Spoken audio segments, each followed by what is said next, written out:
Hey all, welcome back to another video.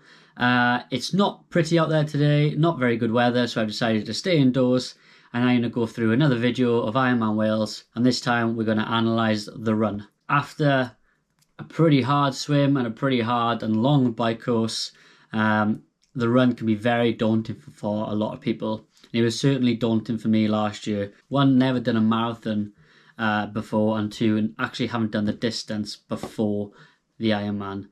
In training, and that's because I actually wanted to make my first marathon to be at the end of an Ironman. So yeah, I thought I'd take you through some of my thoughts, tips, ideas, how I broke the laps down and made it easier for myself, and also knowing that I could push where I wanted to and then relax where I wanted to as well. So I'll go through a lot of that in my video, and again, this is just my thoughts and feelings, and hopefully it will help a lot of you who are nervous, first timers, because this was my first ever long distance Ironman, and just people who may not have run the route before. So all good stuff.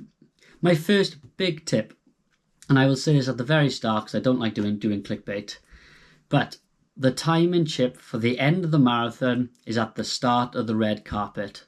I didn't know this last year, and it's always been the same in Wales, but the timing transponder to get your overall Ironman time is at the very start next to the bell, which is the first timer's bell. Now, I actually ran all the way to the finish line, not because I wanted to show off, but I thought the timing beam was at the very end. It's actually at the very, very start, and I had to go check it out for myself after I finished, but it's at the very start. So make sure, if you do have family there, walk, take it in, go over and see them, give them a high five, hug them, do whatever you want to do, but enjoy that time. Right, okay, let's get on to it. So, obviously it's a long distance, 42k, and as you can see here from the elevation chart, it's pretty nasty. It's not an easy run route, and it's certainly not going to be a PB course if you've done a marathon before. And if it's your first one, like I was, you've picked a good one, because you'll always get a PB after it. But anyway, you can see pretty hilly all the way throughout, and pretty challenging. Bit of details on my run last year then. So I wanted to do a 4-hour marathon when I first thought about it, but it wasn't the best day. The wind and the rain decided to sort of come in very quickly, and the second half of the bike took a lot out of me, and that meant that I did a 4 hours 20 instead of a 4 hours. But to be honest, my first ever marathon, first ever long distance Ironman, I was just happy to get it done. You can see it was pretty warm, 18 degrees, but it was very windy, and it rained for the first 2 laps and then got nicer as the day went on. Okay, as you can see, this is 1 lap of the course. So it's 10.21, 155 meters of elevation gain per lap. And as you can see, if you break it down per lap, you've got a very steep start, nice downhill, and then a bit of undulation through the town. And this is ideally how I broke it up, and we'll come on to that. You can see my all-time PR was 54 minutes a lap, and that was lap 2, I believe. But you can see there's some flying times on there as well. So fair play to everyone who can do that in those times. It's very difficult. Right, so how I broke it up. So I broke the run route per lap into 3 sections. Section 1, the hill. Section 2, the downhill. Section 3, the undulating part, which is through Tenby. And what this allowed me to do was just keep track of my nutrition, keep track of my body, and where I knew I could probably just freely run, where I had to put some effort in, and just look after myself so that I knew I was going to get to the end and get that medal, which is what everybody wants. So section 1, the hill, as you can see, you've got a long, pretty much downhill at the start, and it's nothing too major, but it's quite nice because it allows you just to get half a K of just nice downhill, just to rest the legs before you come out. You can see a little video of me. This is me just running down the hill then, just before the start of the hill. So from half a K to 3.45, whatever it is, this is all uphill. It's the same every time, so it's not too bad, and you'll get used to it. But it's a sting in the legs for the first time round. The second and third times, it's kind of nice, and then the last one, I found it really difficult, and you'll end up probably doing a walk run unless you are quite good on running, and that's just strength, or if you've actually trained properly for it. But anyway, this part takes you from Tenby up to New Hedges, and then you turn around. But as you can see, you really got to take your time here. So from the car park at the bottom, which is North Beach Car Park, you got a pretty steep start, plateaus out at the roundabout. You got another steep bit, which also has a feed station in it. And then the further you get up, the more flat you get. And then at the very end, you've got about 100, 150 meters of more elevation just to get you to the very top. And you'll see the top because it has a nice big Red Bull arch, so you know how far away you are. So it is hard, but at the same time, as long as you just steady yourself, it's not too bad. Just to make it clear then, so there's a feed station halfway up the hill, which is kind of nice because you can break it up. You can use this as your like little walking section. So when you get to that feed station, you can walk and realize that I'm halfway up the hill, and just gauge how you're feeling. Am I going too fast, or am I going too slow, or is it perfect? And up the top, like I said, there is a Red Bull feed station. This is the feed station halfway up then. As you can see, loads of marshals, loads of spectators. The bikes are coming down on the opposite side. So yeah, plenty to look at, and it's not too bad. And as you can see, the weather was horrific. And just to go over again, there's the map. If you want to take a screenshot of it, do it now. Okay, so section 2 is the downhill. So this is 5.6k. I say it's downhill, it's got a little bit of an uphill in the middle and a little uphill at the end, which is short and sharp. But for most of it, it's coming back down section 1, which is the hill. It's really nice because obviously you can see a lot of your friends, but it's also good for letting the legs relax and just allowing yourself to run freely down the hill. It allows your heart rate to come back down. It allows you just to compose yourself. And essentially, you're going to be running faster than the hill. So your average speed is going to go up as well, and your average K time or mile time is going to be a little bit faster down here. So as you see, the first bit is in reverse. So you got a little down, and then where you can see on the video it says New Hedges, you're going to turn left there, and it's a little sharp rise, nothing too major, as you can see just before the 1k mark, which takes you back up a little bit. But there was a really good drummer here last year, and it was really good for motivation and just allowed you to enjoy it really, and just forget that you're actually going uphill. When you get to the top then, that's the turnaround point, and that's where you'll receive your bands. So every time you do a lap, you'll receive a band so you know what lap you're on, and it also allows the referees to see at the end to tell you to turn right or to go to the red carpet. You can't miss the bands, so don't worry. I was having a bit of a panic last year going, what happens if I miss a band? You have to go through the sort of turnstiles to get the band, and they are clearly marked lap 1, lap 2, lap 3, lap 4, and there's no way you can avoid them. So don't worry about that. Someone will be there to put the band on for you and also tell you if you're in the correct one or not. Also at where it says New Hedges, when you come around the turnaround point to start to come back down the hill, there's also a feed station there. So that's really good as well, because it allows you, again, if you want to walk, you can break it up, but also allows you to get a bit more food in whilst you're sort of coming down the hill, and it's a little bit nicer. There's also a feed station at the same place as section 1, halfway up the hill. So this time it's halfway down the hill. Again, it's just the other side of where you were running up. So you've got 2 points of interest really there, and 2 points where you can either get fluid down your nutrition, toilet break, or just to break up the run. So really good feed station planning here, because you are resting, you're getting free speed, which allow you to eat and drink and things like that. Alright, there you are. Just to make it clear for everyone then, so you can see the Red Bull at the top is the turnaround point. Your lap bands are at the top of New Hedges. The first feed station on section 2 is at New Hedges, and again the feed station number 2 on the downhill is halfway down the hill. As you can see, this is like at the top of the hill, so you can see me running down. This was halfway down the hill before it started to get a little bit steeper, as you had a lot more free speed. I just wanted to make you aware at this point. So if you look at the 4K mark, you get a really steep sort of pyramid rise there. And that's essentially coming back into Tenby. And as you can see on the map, it's the little path which you run along the front of Tenby by the car park. This is that short rise. It's not too bad, but just be careful of it because it is a bit of a stinger.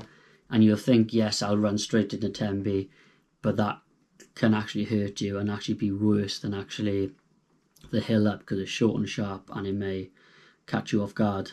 This is me on lap 4, pretty tired, haven't got a lot of movement in me and my legs are shot. But you can see the gradient of it. You'll turn left but there as well, up to the top, back down, and then you're at the end of section 2 where you're at the top of Tenby, basically along the front of where you came out of the swim. So that's it's quite nice. It's quite picturesque along there. You can take your time. You can, like I said, see friends. You can take the atmosphere in a bit, eat, drink. So section 2 is actually really nice. It's quite laid back. If you're a strong runner, you'd be absolutely hammering this part. But for me, it just allowed me to relax and just enjoy it a bit more. Section 3, 10B. Ignore where it says easy, because I don't know why Strava says that. But anyway, this section is 2 to 3k, because I just done it on Strava. And as you can see here, it's very undulating, straight down, straight up, and a bit of up and down around Tenby town.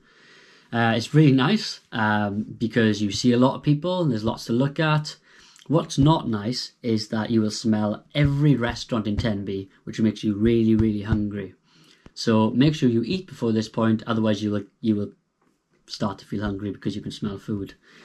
The later you are in the day as well, the more people actually get drunk, and it can sometimes get very funny because there's people cheering you who probably have come here for a stag do or a weekend away with your mates or family, and they are just cheering you like you've never seen spectators before. So it's really, really funny, but also good. To make it a bit clearer, I've done a bit of a video. So as you can see, you run down to the harbour, you will run back up the Tenby main road, back to where you were. You'll run down the pub alley, as I call it, Frog Street. You'll do a bit here. And then when you get to the very bottom here, that's where you get your white bags. And I'll come on to that with a bit more detail after it. Back up to where you came from, you go back down Frog Street to the very bottom. And I just stopped it there because it's a little bit different. But that's where you leave a run down to the coastline again. And they leave it tell you to run straight to the carpet. Or if you've got another couple of laps to do, they'll tell you to turn right. And that's where another feed station is. And that's where you'll meet everyone else coming out of transition on their first lap. But yeah, I can see a lot of undulation. And there's a lot going on in Tenby. You may get sort of carried away with the crowds, but don't worry because there's a plenty of time within the streets to relax again, get your head in the game and things like that. A bit of video here then, so you can see what's going on in Tenby town. Hocker make a great effort. You know, there's normally a lot of advertising around here. People are keen, even when it's raining. People did come out, and it was really enjoyable. Lots of support. This is where a lot of people will sort of set themselves for the day, so they can see all their friends and family, especially got kids, because there's a lot of things to do there. There's arcades, lots of sort of takeaways, pubs selling beer or food and things. So it's a good place to keep everyone occupied throughout the day. Okay, and just to go over some of the other bits which we've done then. So at the very bottom, like I said, Paragon Gardens. You won't see the gardens, but when you run down to there, that's where if you need anything, your white bag will be available.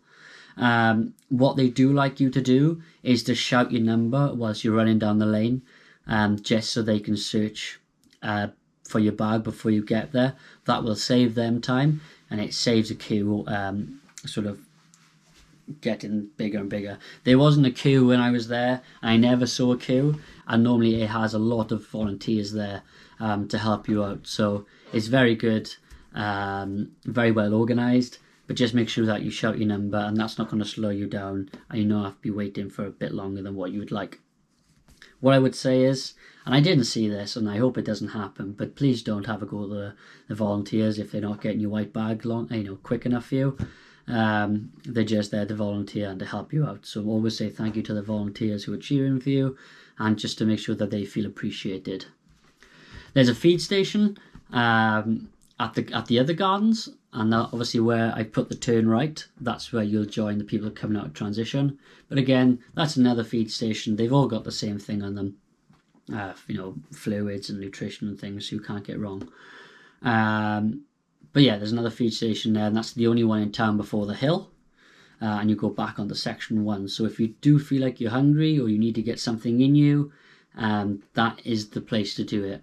That feed station for me was where I took a salt tab and where I took a gel for every run. And I was taking the gel just before I got to the aid station so I could take it, get some water down me, salt tab, and then I'm ready for the next lap. I'm ready for the hill again. After you finish your 4th lap, you will go straight on and not turn right, and you will see the red carpet in front of you, so you can't get lost, but make sure you don't do it before your 4th lap. And there's just a bit more basically. This is where you'll come on to the front and you'll either go straight for the finish or not. And if you're not going around the finish, you're going to go back up along the castle wall, and that's me on my 3rd lap. But if you do get to your final lap, this is what you're going to experience. And like I said, I'm going to pause it there quickly. Do not do what I did and run straight past everyone, because I thought it was at the very end, and it wasn't. Anyone who has managed to get to the very front, make sure that they are appreciated, because they've probably been waiting there for a while, cramped up with everyone else behind them. But make sure you take it in, make sure that you really get that moment and savor it, because you've done a lot of hard work to get there, not just on the day, but all that training you've done as well. And that's it. You'll get to the end and you'll receive your medals, so you can add it on to the rest of your medal rack. Just some quick tips then for me, and what I did on the day to make sure that I got to the very end. First lap, I went slower than what I wanted to. Allowing myself to say that it's okay to go slower on the first lap allowed me to run the 2nd and the 3rd lap. The only time I actually walked, except for the feed stations, was lap 4 on the hill. I had to walk most of it because I was pretty tired. And again, never done that distance before and never got that feeling before it to make sure that I was fit or knew what to expect. The feed stations, they were my walking sections. I didn't walk all of them, but I knew that's where I needed to stop, take a breather, take your surroundings in and enjoy the moment, get some stuff down me like food and nutrition, and then carry on. So make sure that you use those feed stations to your advantage, even if you're not going to take anything, but just allow your body to have a break and listen to your body as well. The 2nd and the 3rd lap, you'll probably have your head down and you'll be into your stride, you'll be into your rhythm, you'll feel the pain obviously because you are going to, so don't count that out because you are going to feel pain, but just get through it. Make sure you have enough gels, fluid with you, and salt tabs to get you through. My 3rd tip is what I said at the end of section 3. I used that last feed station to make sure that I had a gel, a salt tab, and got plenty of water in me, and that was taking a couple of cups of water because there is enough to go around. What that allowed me to do is just to be prepared for the hill, make sure I wasn't cramping, and it worked for me. It's not going to work for everyone, but that's what I found worked for me. And then lap 4, it's really interesting because you think you're going really fast and you think, right, lap 4, I can push it. Unless you've really maintained yourself and you're a very good runner, you're probably not going to go faster, and a lot of people think they are. It was my first time, and if it's your first time, I highly recommend you do this. Just relax, enjoy it, take your surroundings in. If you see your friends or your club, give them a high five, stop and walk past them and tell them thank you, and just enjoy the moment, because it will be over like a flash. As soon as you get past that red carpet and you're over the finish line and you got that medal, a lot of it you will forget because your adrenaline's going and you'll pick up on a lot of things which you'll want to. But you don't want to forget that last lap of the run, because it is quite special to think that you've done all of that work before the day, you've swam the distance, you've run the distance, and now you're just about going to do a marathon after it. It's not what a lot of people do, and only 1% of people in the world will ever do a marathon, and you've just done one after that distance on the bike and the swim, all in one. So make sure you do that. And just say thank you to everyone on that last lap. You know, if you see anyone, wave, smile, say thank you for coming out, because your friends and family and your club members and whoever comes to support you has probably had a harder day than you. You think it's hard out there. I've only spectated a couple of events, but it's hard. So make sure that you appreciate the people around you. And obviously at the finish, don't do what I did. Walk the carpet, take it in. If someone's at the finish there waiting for you, go over to them, give them a hug, high five them, do whatever you want to do, because your time has already been taken. Your overall time has already been taken. Everything is done. You can just enjoy that moment and smile. Do not get to the end of the carpet and click your watch and look down, because you will have the worst finisher's photo you will ever have. Smile, raise your hands, do whatever you want to do, grab a flag. Just do not look down, because you're going to have a photo of your top of your head and not your face, and it's not going to look pretty on a canvas or anything you want to do with it, especially not a Facebook profile picture. So enjoy it, and then click your watch after it, because yes, it may be on Strava, and Strava is important, but it's not as important as a photo which will last a lifetime. And obviously, like the video, subscribe. If you like it, give it a like, because it helps as usual. But obviously, good luck. I will be at the pub somewhere having a couple of pints and enjoying it and spectating, which is harder than the event, like I said. But anyway, good luck. Diolch yn fawr. Thank you for watching. See you soon.